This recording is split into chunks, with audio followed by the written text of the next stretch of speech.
Avatar Meher బాబా key జై. బాబా యొక్క కృపా కటాక్షంతో మనం ప్రతిరోజు ఆయన ఇచ్చినటువంటి సందేశాలతో, అలాగే ఆయన ఇచ్చినటువంటి సహవాస కార్యక్రమాలతో మనము కూడినటువంటి ఈ గ్రంథాన్ని చదువుకుంటూ ఉన్నాము. బాబా సహవాసీయులందరికీ కూడా అనేక విషయాలు బోధిస్తూ ఉన్నారు. మొట్టమొదట ప్రేమ గురించి చెప్పారు. అది దైవీ ప్రేమ. ఆ దైవీ ప్రేమ గురించి సుదీర్ఘంగా ప్రసంగించారు. అలాగే ఆ దైవీ ప్రేమ లక్షణాలు, ఎవరికి ఆ ప్రేమ అందినప్పుడు వాళ్ళు ఏ విధంగా ప్రవర్తిస్తారో, అయితే అది ఎలాంటిదో, ఏ విధమైనటువంటి సాధకులకు అది అందివ్వబడుతుందో, అలాగే అది కానుకగా లభించవలసిందే కానీ మరి దేనివల్ల ఆ ప్రేమ లభించదు అని అనేక విషయాలు మనం తెలుసుకున్నాము. అయితే భగవంతుడు మానవ రూపంలో ఈ భూమి మీదకు అవతరించినప్పుడు ఏం జరుగుతుంది అనేది చెప్తూ ఉన్నారు. ప్రేమ, విధేయత వీటిని మానవాళికి కానుకగా ఇవ్వడానికి వస్తాడటాయన. అలాగే అందరి సర్వసమర్పణను ఆయన స్వీకరిస్తాడు. అందుకోసం అవతార కాలం అనేది చాలా ప్రధానమైనది. ఆయన ఉచ్చ స్థితిలో ఆయన కానుకలను అందివ్వడానికి, ఆయన యొక్క ప్రేమను అందివ్వడానికి ఈ కాలమంతా కూడా ఆయన బాగా ఎక్కువగా పనిచేస్తూ ఉంటారు. అయితే బాబా చెప్తూ ఉన్నారు, నాతో ఇన్ని సంవత్సరాలుగా జీవిస్తున్న నా మండలి వారికి, నా కొరకు జీవించే వారికి, ఈ నా సహవాసంలో ఉన్నవారికి ఇదంతా చెప్తున్నాను. ఆయన మండలి వారిని దృష్టిలో పెట్టుకున్నారు. అలాగే ఆయన సన్నిహితులు, అత్యంత సన్నిహితమైనటువంటి ప్రేమికులు, అలాగే సహవాస్‌కు వచ్చినటువంటి వాళ్ళందరికీ కూడా, వాళ్ళందరి కోసము ఇదంతా చెప్తున్నాను అని చెప్తున్నారు. ఇక నిన్నటి వరకు ప్రేమ గురించినటువంటి విషయాలు చాలా తెలుసుకున్నాము. ఇప్పుడు విధేయత గురించి బాబా ఏం చెప్తున్నారో తెలుసుకుందాం. మీరు నిజాయితీగా నాకు విధేయులై ఉన్న ఎడల మీ నిజమైన ఆత్మగా ఉన్న నన్ను చేరుకోగలరని ఖచ్చితంగా నిజాయితీగా చెప్తున్నాను. అంటే ఎలా విధేయులై ఉండాలి? ప్రేమ కంటే విధేయత గొప్పది అని చెప్పారు. మరి ఎలా విధేయులై ఉండాలి? నిజాయితీతో కూడిన విధేయత. నలుగురి కోసం విధేయులుగా ఉండడము, లేదా బాబా ఏమన్నా అనుకుంటారేమో అనని విధేయులుగా ఉండడము కాదు. సంతోషంగా, హృదయపూర్వకంగా, నిజాయితీగా మనము ఆయనకు విధేయత చూపించినట్లయితే, ఆయన మనల్ని చూసి సంతోషిస్తారు. అలాంటప్పుడు మన నిజమైనటువంటి ఆత్మ, మనలో ఉన్నటువంటి పరమాత్మగా బాబా యొక్క నిజ దర్శనాన్ని మనం పొందగలం. బాబా అంటున్నారు, ఇది నేను చెప్పడం తొలిసారి కాదు. ఇప్పుడు ఈ అవతారంలోనే చెప్తున్నానేమో అనుకోకండి. అంతకుముందు అవతారాలలో కూడా నేను ఈ విషయాన్నే చెప్పాను. సర్వస్వమును వీడి నన్ను అనుసరించమని యుగాలుగా నేను చెప్తూనే ఉన్నాను. అందరూ నా చెంతకు రండి, నా రక్షణలోకి రండి. అలాగే మన్మనాభవ భక్తో మధ్యాజీ మాం నమస్కురు అంటూ భగవద్గీతలో కూడా కృష్ణుడు నన్నే నాకు నమస్కరించండి, నాకే సర్వము సమర్పించండి. నేను మీ అందరి క్షేమాన్ని, యోగక్షేమాలను నేను చూసుకుంటాను అని స్పష్టంగా చెప్పడం జరిగింది. అలాగే నా చెంతకు రండి అంటూ క్రీస్తు, మొహమ్మదు చెప్పడం కూడా మనకు తెలుసు. ఈ అవతారంలో కూడా ఆల్ అంటూ మీ అంటూ బాబా పిలిచారు. కాబట్టి చెప్తున్నారు, ఇలా నేను చెప్పడం యుగాలుగా సాగుతోంది. అనగా నాకు విధేయులై ఉండుట ద్వారా నా యొక్క అనుభవాన్ని మీరు ఎరుకతో పొందగలరు. విధేయత కారణంగా మనకి లభించేది ఏమిటి అంటే,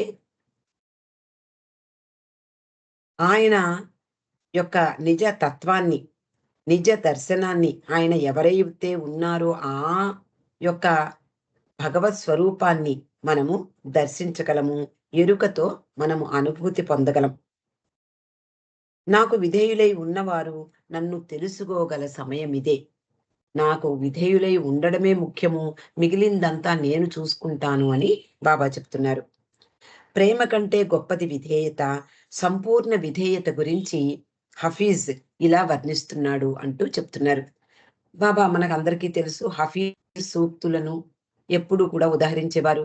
అలాగే మొన్న చదువుకున్నాం మౌలానా రూమి, సనాయ్ వీళ్ళ అంటే కొంతమంది పర్షియన్ కవుల యొక్క సూక్తులను బాబా ఉదహరిస్తూ ఉండేవారు. ఈ విధేయత గురించి హఫీజ్ మనకందరికీ తెలుసు. బాబా దేహత్యాగం చేయడానికి ముందు ఆ సూక్తులను బాల్నటుని పిలిచి తన గదిలో పెట్టించుకున్నారు. అందులో మొట్టమొదటి సూక్తి హఫీజ్ చెప్పింది ఏమిటి అంటే, అదృష్టవంతుడైన బానిసల గురువు ఆజ్ఞను ఎంత మాత్రం సందేహించకుండా పాటించుము. అదృష్టవంతుడైన బానిస ఏం చేస్తాడు? ప్రభువు యొక్క కోరికను మన్నిస్తాడు. ప్రభువుకు విధేయతను చూపించడమే ఆయన లక్షణం. ఇంక వేరే ఏదీ లేదు. మనకందరికీ తెలుసు బాబా చెప్పినటువంటి తర్వాత వస్తుంది ఈ చాప్టర్‌లోనే. ఒక బానిస అదృష్టవంతుడైన ఒక బానిస ఎలా ఉంటాడు గురువు దగ్గర? ఎందుకు? ఏమిటి? అని ప్రశ్నించకుండా ఆయన చెప్పేదాన్ని ఆచరించి చూపిస్తాడు. అయితే సుమారు 30 సంవత్సరాల క్రిందట జరిగినటువంటి విషయాన్ని బాబా చెప్తున్నారు. అప్పటికింకా నేను మౌనం ప్రారంభించలేదు. మెహరాబాద్‌లో వందల కొలది అనేక మంది ఉండేవారు మెహరాబాద్‌లో. సాధకులుండేవారు, సేవకులుండేవారు. ఎటువంటి ఆశ్రయం లేనటువంటి నిరాశ్రయులందరూ కూడా అక్కడ ఆశ్రయం పొందేవారు. దీనులుండేవారు. ఆ కాలంలో మెహరాబాద్ ఆశ్రమంలో స్కూలు, హాస్పిటల్ మొదలైనవి ఉండేవి. కాబట్టి అందరూ చాలామంది నా నీడలో జీవించేవారు. ఆ సమయంలో ఒక సాధకుడు బాబా దగ్గరికి వస్తాడు. బాబా నీకు నేను నా సర్వస్వము అర్పించడానికే నేను వచ్చాను అని చెప్తాడు.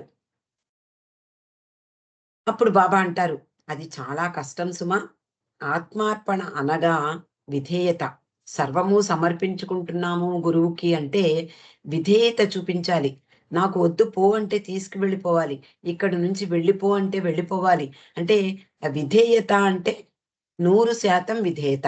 విధేయతకి మరో అర్థం లేదు. విధేయతే అంటూ బాబా చెప్తున్నారు. కాబట్టి అలా విధేయతగా ఉండడం చాలా కష్టం సుమా అని బాబా చెప్పారట. అతడు విపరీతంగా ఏడవడం మొదలుపెట్టాడు. బాబా నాకా విషయం తెలుసు. విధేయత అంటే తిరుగులేని విధేయతే. అది నాకు తెలుసు. నేను ఆ విధంగానే నీ దగ్గర మెలుగుతాను అని చెప్పడం జరిగింది. అప్పుడు బాబా అంటారు, సరే అయితే నిన్ను వెళ్ళి నీ బిడ్డను తల నరికి తెమ్మనమని అంటే నువ్వేం చేస్తావు అని అడిగారు. సరే బాబా నేను అలాగే చేస్తాను అన్నాడు. అబ్బో! శభాష్! బావుందే. నీ సర్వార్పణ, నీ విధేయత చాలా బావుంది. కానీ నాకదొద్దు. నాకు కావాల్సిందేమిటి అంటే దిగంబరంగా అహమ్మద్ నగర్ వీధులలో తిరిగిరా. ఇంతే నాకు కావాల్సింది అని చెప్పడంతో అతడు చాలా నిరాశకు లోనై, లేదు బాబా నేను ఈ పని చెయ్యలేను అంటూ తన దారిని తాను వెళ్ళిపోయాడు. అంటే ఎంతోమంది ఇలాంటి సాధకులు చాలా సార్లు వచ్చినటువంటి సంఘటనలు ఎన్నో ఉన్నాయి. ఇక్కడ ప్రస్తుతం బాబా దీన్ని ఉదహరిస్తున్నారు. ఆ రోజుల్లో జరిగినటువంటి సంఘటన అప్పుడు బాబా మాట్లాడుతున్నారు. మొత్తానికి ఇక్కడ విధేయత చూపించడం కష్టము అని చెప్పినా, నాకు తెలుసు బాబా తిరిగి విధేయత అంటే తిరుగులేని విధేయతను నేను మీ పట్ల ఆచరిస్తాను అని చెప్పినా కూడా అంటే విధేయతగా ఉండడం ఎంత కష్టమో బాబా మొదటి నుంచి చెప్తూనే ఉన్నారు అందరికీ కూడా. విధేయత చాలా కష్టం సుమా. అలాగే ప్రేమను పొందడం అంటే విధేయత, ప్రేమ కూడా భగవంతుడు లేక గురువు సాధకునికి లేక ప్రేమికునకు కానుకగా ఇవ్వాలి తప్ప వాళ్ళకి వాళ్ళుగా సంపాదించుకోలేరు. కాబట్టి విధేయతగా ఉండడం చాలా కష్టము అని బాబా చెప్పినా కూడా ఆయన లేదు, నేను తిరుగులేని విధేయతను ప్రదర్శిస్తాను అని చెప్పాడు. కానీ అతడు నిజానికి తిరోము ఆహ్, తిరోగమనం ప్రారంభించాడు. అంటే వెనక్కి తిరిగి వెళ్ళిపోయాడు. అంటే ఏమిటనమాట ఇక్కడ మనం గమనించవలసింది, అతని కొడుకుని అంటే తన బిడ్డను నరికి తీసుకురా అంటే ఓకే అన్నాడు. కానీ తన శరీరం మీద ఉండే బట్టలను ఊడదీసి దిగంబరంగా తిరిగిరా అంటే మాత్రం అభ్యంతరం చెప్పాడు. అంటే ఏమిటనమాట ఇక్కడ, మానవులమైనటువంటి మనము ఈ శరీరంతో తాదాత్మ్యం చెంది లోపల ఉండేటటువంటి మనస్సు లేదా ఆత్మ, ఇది ఈ జీవితంలో మనం సంతరించుకున్నటువంటి ఈ శరీరంతో తాదాత్మ్యం చెంది నేనే ఈ శరీరాన్ని, ఈ శరీరమే నేను అనేటటువంటి సంబంధాన్ని కలిగి ఉన్నటువంటి ఆ అటాచ్‌మెంట్ కలిగి ఉన్నందువలన అతడు ఈ పని బాబాకు విధేయత చూపించలేకపోయాడు. ఆ పని చెయ్యలేకపోయాడు. కానీ బాబా అంటున్నారు ఈ కథంతా చెప్పి సహవాసీయులతోటి అంటున్నారు.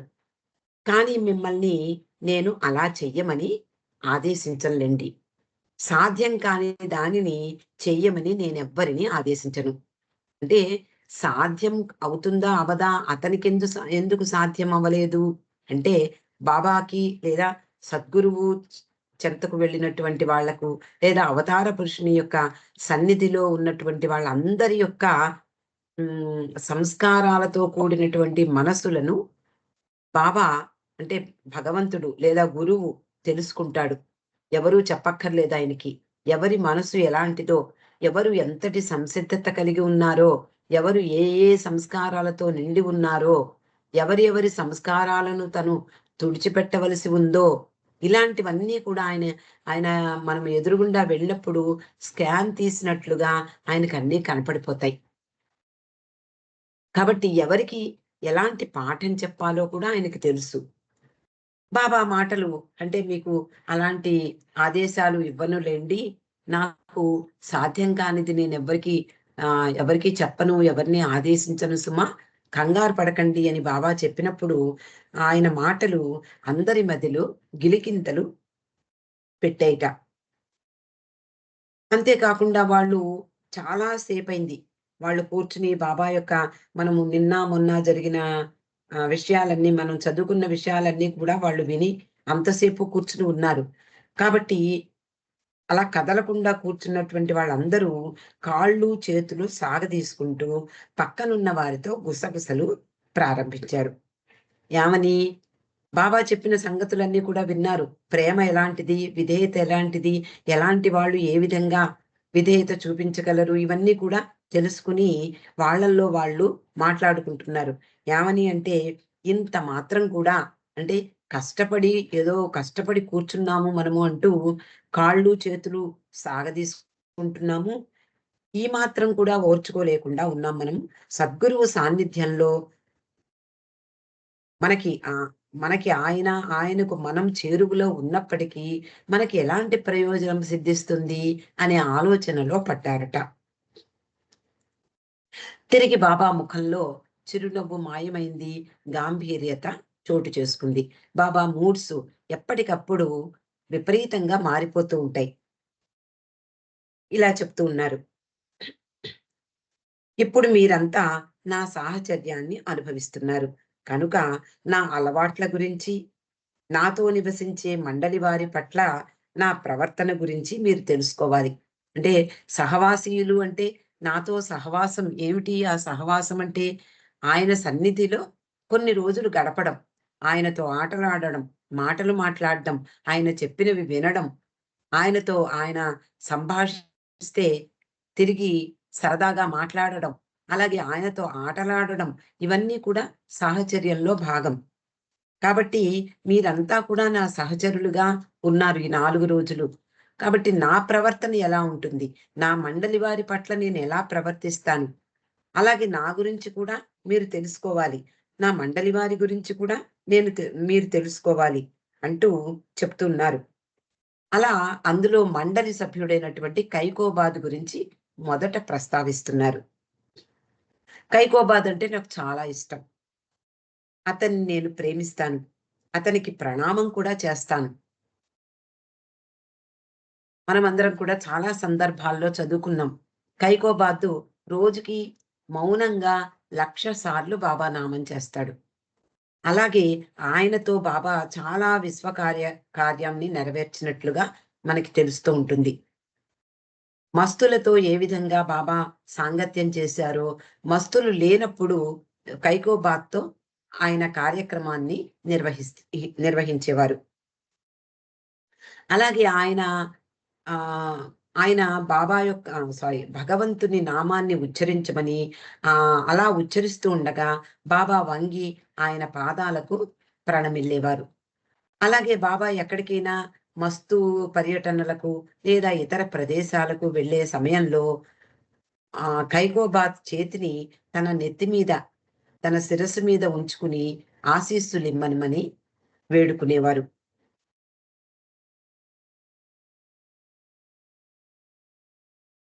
అలా ఖైకోబాద్ గురించి బాబా చెప్తున్నారు.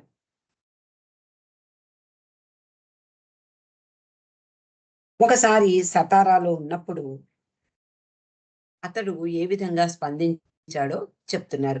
కైకోబాద్ ఎప్పుడు కూడా ఏమీ అనేవాడు కాదు. బాబా ఏం చెప్తే అంటే విధేయతకి మారుపేరు మండలి వాళ్ళు.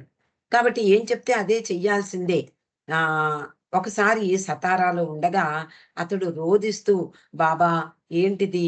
నాకు ప్రణమిల్లుతున్నారు. నాకు బాగోలేదు" అంటూ చాలా బాధపడుతూ బాబాకు చెప్పాడు. అప్పుడు బాబా అంటారు, "విధేయుడవే ఉండాలి కదా నాకు. లేకపోతే నా దగ్గర ఎందుకు ఉండడం? ఎందుకు వెళ్ళిపోవట్లేదు నువ్వు నా దగ్గర నుండి? నాకు విధేయుడై ఉన్నటువంటి వాళ్ళే ఇక్కడ ఉండాలి. లేకపోతే మీరు మీ దారి చూసుకోవచ్చు" అని ఎన్నో సార్లు ప్రతి ఒక్క మండలి సభ్యునికి చెప్పినటువంటి సంఘటనలు అనేక ఉన్నాయి.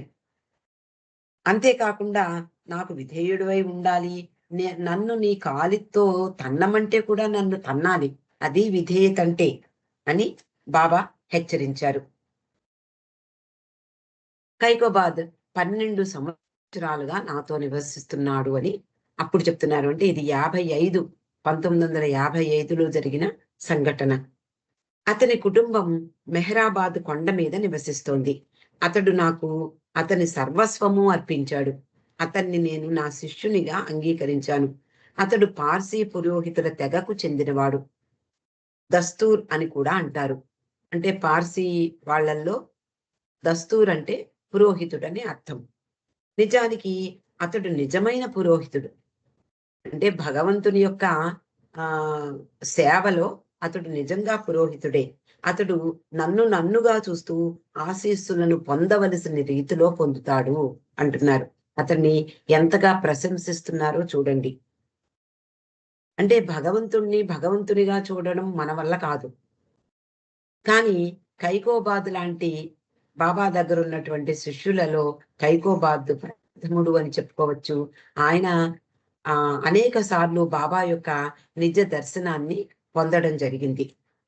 కాబట్టి నన్నుగా చూస్తాడు అంటున్నారు. అంటే బాబాను బాబాగా అంటే ఆహ్, బయటికి కనిపించే శరీరం కాకుండా ఆయన నిజ దర్శనాన్ని దర్శిస్తూ ఉంటాడు. అంతేకాక అతడు మౌనంగా నా నామాన్ని రోజుకు 1,00,000 సార్లు జపిస్తాడు. అతడు మొదటిసారి 1946వ సంవత్సరంలో దివ్య దర్శనాన్ని పొందాడు. అంటే క్షణమాత్ర దర్శనం. అంటే గ్లిమ్స్ అని చెప్తారు బాబా. ఆ గ్లిమ్స్‌ని అనుభూతి పొందాడట.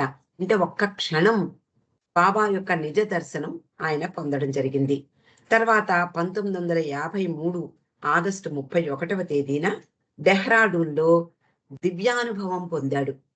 అలా పొందినప్పుడు తన శరీరాన్ని విడిచిపెట్టే స్థితికి చేరిపోయాడు. అంటే చనిపోయే స్థితికి వెళ్ళిపోయాడు. ఇప్పుడు కూడా అతనికి తలుచుకోగానే నా నిజ రూపాన్ని దర్శించగలడు అని అతడే చెప్తాడు. బాబా చెప్పడం లేదు. అతడు చెప్పిన విషయాన్ని వాళ్ళందరికీ చెప్తున్నారు బాబా. ఆ క్షణంలో అతడు చీకట్లో కూడా సూర్యకాంతిని తలదన్నే, అంటే సూర్యకాంతికి కొన్ని వందల రెట్లు ఉండేటటువంటి ఆ ప్రకాశాన్ని అతడు దర్శిస్తాడట. ఆ ప్రకాశంలో బాబా అతనికి సాక్షాత్కరిస్తాడు. బాబా అంటున్నారు, నా దర్శనం, ఆ కాంతిలో నా దర్శనం కలుగుతుంది. ఇది నా మహిమ కాదు. మళ్ళీ ప్రత్యేకంగా చెప్తున్నారు. నాకు సంబంధం లేదు సుమా. నేను సర్వత్రా వ్యాపించి ఉన్నాను. సమస్తమందు నేనే ఉన్నాను అనే అనుభూతిని నేను నిరంతరము పొందుతూనే ఉంటాను. అంతటా నేనే ఉన్నాను అనే అనుభూతి నాకు నిరంతరం కలుగుతూనే ఉంటుంది. కానీ ఈ మహిమలు లేదా నా నిజ దర్శనం వాళ్ళు పొందారు, ఇదంతా నేను చేసిందే అని మాత్రం నాకు ఆపాదించకండి. అదంతా నాకు తెలియదు. ఏమిటిట ఇంతకీ అతని యొక్క, అంటే కైకోబాద్ యొక్క సర్వ సమర్పణ. అంటే ఆయన యొక్క బాబా యొక్క కటాక్షాన్ని ఆయన పొంది ఉన్నాడు. ఇంత గొప్ప అనుభూతులను పొందుతున్నప్పటికీ అతడు ఇంకా భగవద్ అనుభవం పొందవలసి ఉంది. అంటే అతడు మార్గంలో ఉన్నాడు. మార్గంలో ఉన్నప్పుడు మనకి భూమికల గురించి బాబా చెప్పేటప్పుడు ఈ క్షణమాత్ర దర్శనం దొరుకుతుందట. అక్కడున్నటువంటి వాళ్ళకి. అంటే వాళ్ళ యొక్క సూక్ష్మ మానసిక సంస్కారాల్ని బట్టి వాళ్ళకి అలాంటి అనుభవాలు కలుగుతూ ఉంటాయి. అయినా అంటే ఇలాంటి అనుభవాలు కలిగినప్పటికీ బాబా యొక్క నిజమైనటువంటి బాబా దర్శనం అతనికి లభించినప్పటికీ ఆ క్షణం మాత్రమే. ఆ తర్వాత మళ్ళీ మామూలు కైకోబాదే. కానీ బాబా చెప్తున్నారు, అతనికి ఇంకా భగవద్ అనుభవం రావలసి ఉంది. అతడు మార్గంలో ఉన్నాడు. ఇంకా ముందుకు వెళ్ళాలి. నా కటాక్షాన్ని అనుభవిస్తున్నట్లుగా తరచు చెప్తూ ఉంటాడు. అంటే బాబాతోటే చెప్తూ ఉంటాడు. బాబా, నాకు ఈసారి ఇలాంటి అనుభవం కలిగింది. నేను నిన్ను నిజంగా దర్శించాను అంటూ చెప్తూ ఉండేవాడు. అతడు పొందే అద్భుతమైన అనుభవాలన్నీ అతనికి నా పట్ల గల ప్రేమ కారణంగా కలిగినవే. అంటే బాబా, నాకు సంబంధం లేదు సుమా. ఈ అనుభవాలన్నీ కూడా నాకు సంబంధం లేదు. నేనే నేనేమి మహిమ సారీ మహిమ చెయ్యలేదు. కాబట్టి అతనికి నా పట్ల గల ప్రేమ కారణంగా కలిగినవే అని నేను చెప్తాను. నిజము కూడా అదే. అట్టి అనుభవాలు అతనిలో అధికానందాన్ని కలుగజేసి, అంటే అనుభవాలు కలిగినప్పటి నుండి బాబా యొక్క నిజ తత్వాన్ని, నిజ దర్శనాన్ని చేసుకున్నప్పుడు మరి ఇంకా బాబా పట్ల విశ్వాసం ఎందుకుండదు? సంపూర్ణమైనటువంటి విశ్వాసంతో, అచంచలమైనటువంటి విశ్వాసంతో ఆయన బాబాని గురువుగా భావించి ఆయన ఏం చెబితే అది విధేయతగా ఆచరిస్తూ ఉంటాడు. అందువలన నా ఆదేశాలను తక్షణం ఆనందంగా ఆచరిస్తాడు. అంటే అయ్యో బాబా చెప్పారే, ఏం చేయాలరా దేవుడా, ఇది కాదు ఆనందంగా బాబా చెప్పిన వెంటనే చాలా ఆనందంగా నిలబడి ఆయన తన పాదాలను నమస్కరిస్తూ ఉంటే ఆయన ఆనందంగా భగవద్ నామాన్ని ఉచ్చరిస్తూ ఉంటాడు. ఇది చెప్పి బాబా సహవాసీయులు వెనకగా కూర్చున్నటువంటి అతన్ని పిలిచి, కైకోబాద్, లేచి నిలబడు ఒకసారి అని చెప్పారు. సన్నంగా, ప్రసన్నంగా కనిపిస్తున్నటువంటి ఆ కైకోబాద్ లేచి నిలబడ్డాడు. అందరూ అతన్ని చూశారు. పైగా బాబా అడుగుతున్నారు, నేను చెప్పిందంతా నిజమే కదా అని మళ్ళీ అడిగారు. అవును బాబా, మీరు చెప్పిందంతా నిజమే అని. ఇంకా బాబా ఏమైనా అడుగుతారేమో అని కొన్ని క్షణాలు వేచి ఉండి మళ్ళీ తిరిగి తన స్థానంలో కూర్చున్నాడు కైకోబాద్. తర్వాత బాబా వాళ్ళందరితో చెప్తున్నారు, నేనేం చెప్పినా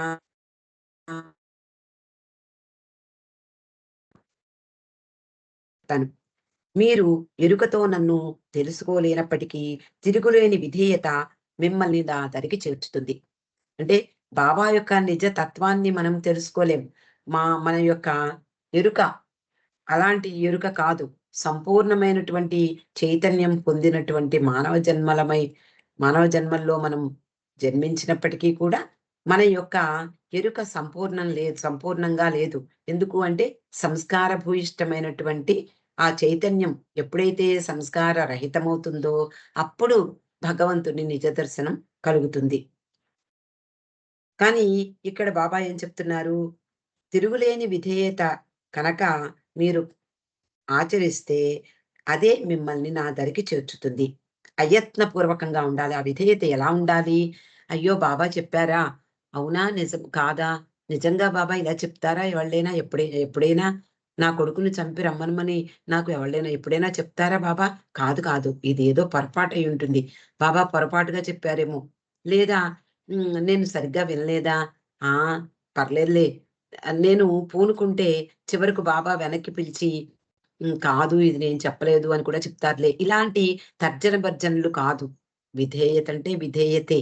ఇందాక మనము హఫీజ్ సూక్తిని మనం చదువుకున్నాం.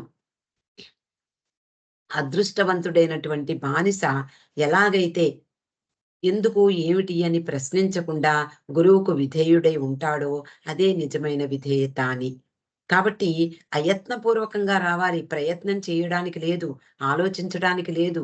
ఆ క్షణంలో బాబా ఏం చెప్తే దాన్ని ఆచరించడానికి సిద్ధమైనటువంటి ఆ క్షణం. అందులో ముఖ్యంగా బాబా ఆనందంగా నిర్వర్తించండి అంటారు బాబా. ఎందుకు అంటే తిరుగులేని విధేయత మన వల్ల కాదు అని ఆయనకి తెలుసు. కానీ బాబా పట్ల విశ్వాసంతో బాబా మనకి ఈ సూచించినటువంటి విషయాలను పట్ల మనం విధేయతతో వాటిని ఆచరించినప్పుడు మనల్ని బాబా దరికి చేరుస్తుంది అని చెప్తున్నారు. అంతేకాకుండా బాబా మరొక విషయం చెప్తున్నారు. పరిపూర్ణ విధేయత కలిగి ఉండడం అసాధ్యం. నేను మీ స్థానంలో ఉన్నప్పటికీ నాకు కూడా అసాధ్యమే. నేను మీ స్థానంలో ఉన్నాననుకోండి. అప్పుడు నేను నా గురువుకి సర్వసమర్పణ లేదా విధేయత, అయత్నపూర్వకమైన స్పాంటేనియస్ విధేయత నాకు కూడా కష్టమే అంటున్నారు. అందువలన మరొక చిట్కా చెప్తున్నారు మరి. ఆహ్, అసాధ్యము అన్నప్పుడు మనం ఎలా అర్థం చేసుకుంటాము? కాబట్టి బాబా అంటున్నారు, సంతోషంగా నాకు విధేయులై ఉండండి. బాబాను సంతోషపరచాలి అనేటటువంటి భావనతో సంతోషంగా నాకు విధేయుడై ఉండండి. అదే ఉత్తమమైనది. నా ఉన్నత స్థితిని గురించి ఎరుక లేనప్పటికీ నా పట్ల విధేయత కలిగి ఉండడమే గొప్ప సంగతి. ఆయన సర్వోన్నతుడిని నేను, ఉన్నతోన్నతుడిని నేను, హైయెస్ట్ ఆఫ్ ది హై అని చెప్పారు. మరి ఆయన చెప్పినప్పుడు మనం వినడమే కానీ, ఆయన ఉన్నతమైనటువంటి ఆ స్థాయి, ఆయన స్థాయి మనకి తెలీదు. ఆయన చెప్పినందువల్ల మనం అర్థం చేసుకుని, నిజమే ఎవరు చెప్తారు? భగవంతుడు తప్ప అనేటటువంటి విశ్వాసంతో మనము ఆయన చెప్పింది మనము నమ్ముతున్నాం, విశ్వసిస్తున్నాం. కాబట్టి ఒక్కసారి మీ విశ్వాసం నా సత్యస్థితి యొక్క అసలైన ఎరుకతో కూడిన జ్ఞానంగా మార్పు చెందినప్పుడు విధేయత విలువను కోల్పోతుంది. అంటే విధేయత చూపించడము అని బాబా చెప్తున్నారు.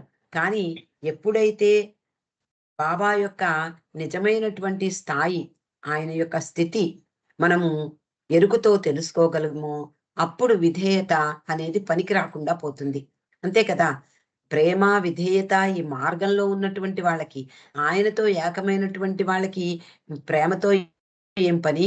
విధేయతతో ఏం పని? కాబట్టి మిమ్ములను ఇక్కడికి పిలిపించడంలో కల ప్రయోజనం కూడా అదే అంటున్నారు. ఎందుకు పిలిపించారు అంతమందిని, సహవాసీల్ని అంత కష్టంగా? బాబాకి ఎంత అసౌకర్యంగా ఉన్నా చిరునవ్వుతో తన సహవాసీయులు ఎదురుగుండా ఎంతో హాయిగా ఏమాత్రము కష్టము ఏమీ లేకుండా అంటే తన శారీరక బాధ ఏ బాధ లేనట్లుగా ప్రేమికులకు కనిపించేవారు. అంత కష్టపడి అంతమందిని రావించి ఆయన సహవాస భాగ్యాన్ని ఎందుకు ఇవ్వడము అంటే, ఆధ్యాత్మికమైనటువంటి అన్ని అనుభవాల కంటే విధేయతే గొప్పది అని చెప్పడానికి. కానీ ఆడంబరంతో విధేయత చూపించకూడదు. అంటే ఆర్భాటంగా బాబాకు మనం విధేయులమై ఉన్నాము అనేటటువంటి భావన అందరికీ కలగాలనే ఉద్దేశంతో ఆడంబరంగా మనము విధేయత ప్రకటించడం అనేది విధేయత కానే కాదు అంటున్నారు. అలాంటి విధేయత అవిధేయత అవుతుంది. అది అవిధేయత కంటే అంటే ఆడంబరంతో కూడిన విధేయతను ప్రదర్శించడం అనేది అవిధేయత కంటే నీచమైనది సుమా. మీలో ఏ ఒక్కరైనా నన్ను ప్రేమించుటలో, నాకు విధేయులై ఉండటులో ఉత్తీర్ణత పొందితే ఈ సహవాస ప్రయోజనం సిద్ధించినట్లే. అంటే ఇంతమందిలో మీరందరూ అవగాహన చేసుకుంటారని కానీ, నన్ను ప్రేమించవలసినంతగా ప్రేమిస్తారని కానీ బాబా ఎప్పుడూ ఎక్స్‌పెక్ట్ చేయటం లేదు. కానీ ఆయన చెప్పినటువంటి విషయాలను హృదయపూర్వకంగా, విశ్వాసపూర్వకంగా ఆచరించినట్లయితే ఆయనకు సంతోషం కలుగుతుంది అనడంలో అతిశయోక్తి లేదు. కాబట్టి మీలో ఏ ఒక్కరైనా నన్ను ప్రేమించుటలో, నాకు విధేయత చూపించటంలో ఉత్తీర్ణత పొందితే ఈ సహవాసం యొక్క ప్రయోజనం నెరవేరినట్లే. అలా కాని ఎడల నా సహవాసమునకు బదులు మీరంతా వారం రోజులు విహారయాత్రకు వచ్చినట్లవుతుంది. అంటే ఎంత శ్రద్ధగా వినాలో చూడండి. ఈ బాబా చెప్పినటువంటి మాటలు అంటే లిజన్ హ్యుమానిటీ అనేటటువంటి ఆహ్, ఆ టైటిల్‌లోనే ఇది ఇమిడి ఉంది అని మనం అర్థం చేసుకోవాలి. బాబా స్వయంగా చెప్పినటువంటి మాటల్ని ఇరచి అనువదించగా ఆ విషయాలన్నిటినీ కూడా డాన్ స్టీవెన్స్ ఈ పుస్తకంలో సంకలనం చేసి మానవులారా వినండి, ఇది భగవంతుని వాక్కు సుమా అంటూ మనకి అందించినటువంటి బాబా కృపా కటాక్షంతో మనకి పుస్తకం లభ్యమైంది అందరికీ కూడా. కాబట్టి మీరు నా సహవాసానికి, నా సన్నిధిలో ఉండడానికి వచ్చారు కరెక్టే. కానీ మీరు నేను చెప్పిన విషయాలు అర్థం చేసుకోకపోతే మీరు పిక్నిక్ వచ్చినట్లే అవుతుంది. హాయిగా నలుగురితో కాలక్షేపం చేయడానికి, కబుర్లు చెప్పుకోవడానికి, ఆటలాడుకోవడానికి పిక్నిక్ వెడుతూ ఉంటాం. అదే అవుతుంది తప్ప అవతార పురుషుని యొక్క సన్నిధిలో కూర్చున్నట్లు అవ్వదు సుమా అని బాబా స్పష్టంగా చెప్తున్నారు. అవతార్ మెహర్ బాబాకి జై. జై బాబా. జై బాబా అండి. లక్ష్మి గారు చాలా చక్కటి విషయాలను తెలియజేస్తున్నారు.